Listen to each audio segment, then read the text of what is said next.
Hi guys! Recently the art supply company Arteza contacted me and asked if I would be interested in reviewing some of their art supplies, and of course I said yes because I always like to try out new products and recommend them to you guys if they're good. And spoiler alert, I actually really liked both the products they sent me. They sent me the 24 set of premium line gouache, which is their student line. They also have an expert line of some supplies. The gouache is really nice. It displays the light fast information and the pigment information right on the tube, which is better than any other student quality gouache that I've used. Watercolor paper is also super nice. It's cold pressed paper. I would say that it's different than some other cold pressed paper I used. It's not two-sided.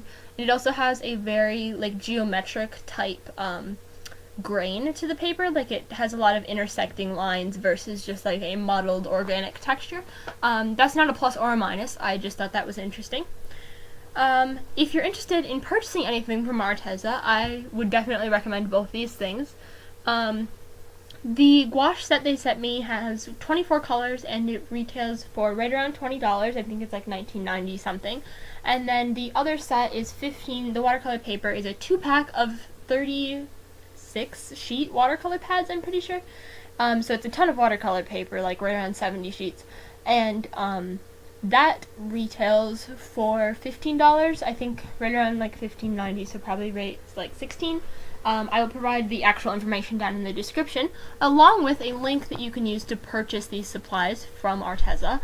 And I do get a small portion of the money if you buy things using that link. However, it doesn't increase the cost on your end, it just helps me out a little bit. So if you feel like buying something, you should use that link, and that would be fantastic.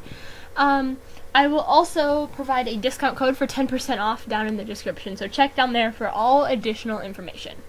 In this video, as you've been watching, I was swatching out the gouache colors on the watercolor paper, and I also swatched out my student grade watercolors. And now we're starting out, by the way, the student grade watercolors are just Jane Davenport and Prima watercolors. I just wanted to show what watercolors looked like on this paper since that's what it's meant for. In this video, I'm going to be doing, as you're watching now, a little speed paint of this girl, and I used watercolor in the background and gouache on everything else. I really like how this turned out. This gouache is better than any other student grade gouache I've used. It's probably pretty comparable to the Reeves gouache, however I'd put it a step above that because it's right around the same price. It might be exactly the same price, and you get more information, more pigment information in the tubes on metal versus plastic, so if you're getting towards the end of your tube you can start rolling it up, and that's great. I think it also has more colors. I think that one only has 18, so that's another thing.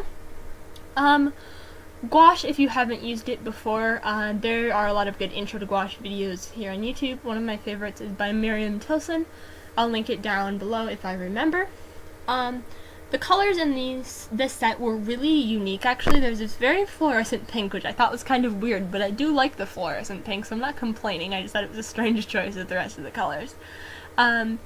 It flows really nicely. I did try to do some shading on the face, as you can see during this, and I messed it up and had to keep redoing it. Gouache isn't really meant to do a ton of blended, smooth rendering type shading with. It's made for more layering and more opaque, just flat layers of color that you can layer to give the illusion of shading.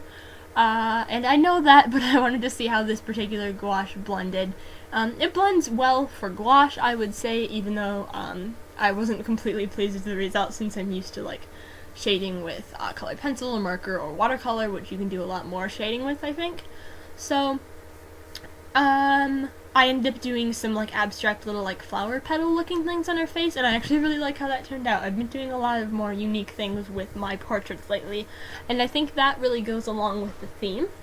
I think that's pretty much all I have to say for the review part of this video, so I'm going to play some music, and I hope you enjoyed it.